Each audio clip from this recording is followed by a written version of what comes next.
Assalamualaikum warahmatullahi wabarakatuh. Nama saya Rizka Fitriani dari kelas 12 IPA 1 absen 30.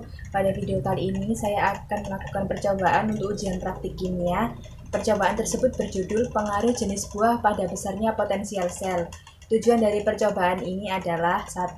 Membuktikan bahwa sel volta dapat dibuat dari buah. Yang kedua, membandingkan intensitas cahaya lampu LED dari sumber arus baterai buah dengan jenis buah yang berbeda. Pada video kali ini, saya memerlukan alat dan bahan sebagai berikut. Yang pertama adalah buah. Pada video kali ini, buah yang saya gunakan adalah jeruk nipis dan tomat. Buah ini yang akan digunakan sebagai pengganti baterai. Yang kedua adalah lampu LED. Lampu LED ini digunakan sebagai indikator untuk menentukan besarnya potensial sel dalam suatu buah. Yang ketiga ini adalah kabel 2,5 mm yang akan bertindak sebagai katoda. Kabel ini akan ditancapkan ke buah bersama dengan paku ini. Paku ini bertindak sebagai anoda yang nantinya juga akan ditancapkan ke dalam buah. Lalu ini ada penjepit buaya yang digunakan sebagai penghubung antara baterai buah satu dengan yang lainnya. Lalu yang terakhir ada kertas amplas yang bisa digunakan untuk membersihkan kotoran dari paku besi.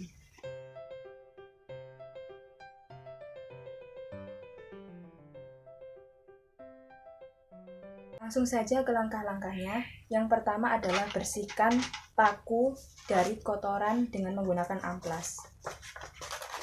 Amplas ini juga bisa digunakan untuk menghilangkan karat pada paku. Setelah paku selesai dibersihkan dengan amplas, paku ini ditancapkan ke buah sebagai anoda. Setelah paku tertancap, kemudian tancapkan tembaga sebagai katoda ke dalam buah. Tapi sebelum itu, buatlah lubang pada buah dengan jarak sekitar 2 cm dari paku yang pertama sebagai tempat dari katoda.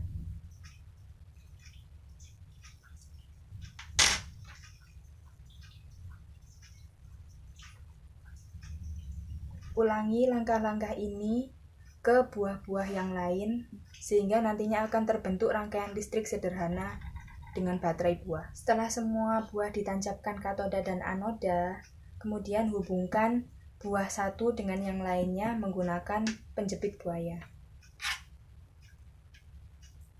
Untuk yang warna hitam ini akan ditancapkan ke anoda.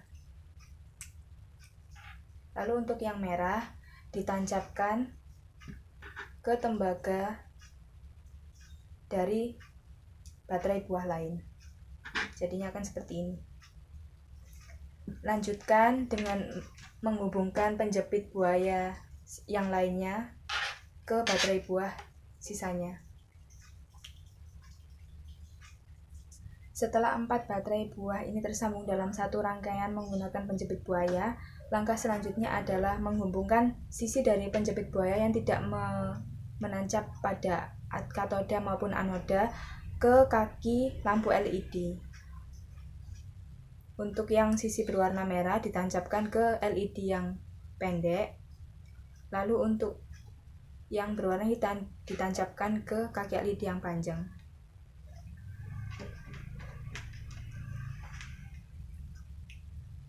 Ini sudah menyala tapi karena terang jadi tidak begitu terlihat. Nah, ini bila dilihat dari kegelapan. Begini tampilan LED yang menyala.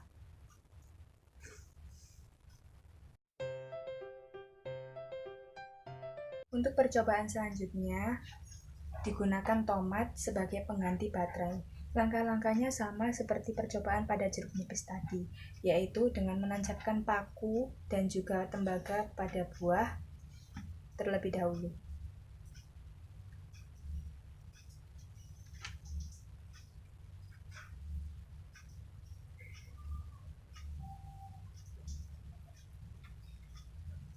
Setelah semua tomat selesai ditancapkan anoda dan katodanya, kemudian sambungkan baterai buah satu dengan yang lain menggunakan kabel penjepit seperti pada percobaan pertama. Setelah baterai buah tomat telah tergabung dalam satu rangkaian dengan penjepit buaya, langkah selanjutnya adalah menghubungkan penjepit buaya dengan lampu LED. Untuk yang merah ditancapkan ke kaki yang pendek, dan untuk yang hitam ditancapkan ke kaki yang panjang, sama seperti percobaan pertama.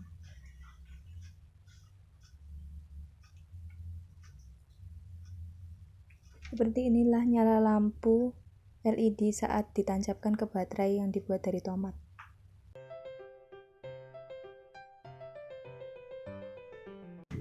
Nyala lampu pada baterai buah jeruk nipis lebih terang daripada lampu pada baterai buah tomat, sehingga cahayanya dapat teramati walau sedikit terang.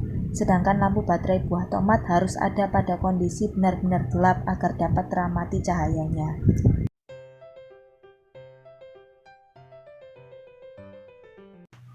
Dari percobaan 1 dan 2 diperoleh data pengamatan sebagai berikut.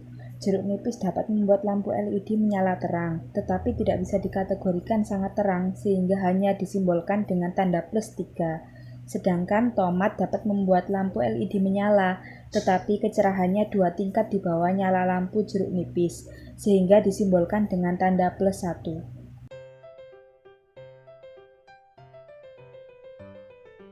Analisis data yang saya dapat adalah 1. Intensitas cahaya lampu LED dipengaruhi oleh jenis buah. Buah jeruk nipis dan tomat memiliki ukuran yang mirip, tetapi kandungan masing-masing tentu berbeda. Kandungan ini yang membuat perbedaan pada kuatnya cahaya lampu LED. Yang kedua, sel volta adalah sel yang bekerja apabila ada 2 elektroda negatif dan positif disatukan dalam satu wadah berisi larutan elektrolit. Larutan elektrolit itu bisa berupa larutan asam, basa, atau garam. Yang ketiga, karena salah satu contoh larutan elektrolit adalah larutan asam, maka jeruk nipis dan tomat termasuk ke dalam kategori larutan elektrolit, tetapi tingkat keasaman jeruk nipis lebih tinggi daripada tomat. Tingkat keasaman inilah yang mempengaruhi potensi konduktor dari baterai buah. 4. Buah yang bersifat asam maupun sedikit asam dapat digolongkan ke larutan elektrolit, tetapi tentu saja larutan yang asam akan jadi konduktor yang lebih baik daripada buah yang sedikit asam. Oleh karena itu, jeruk nipis nyala lampunya lebih terang daripada tomat.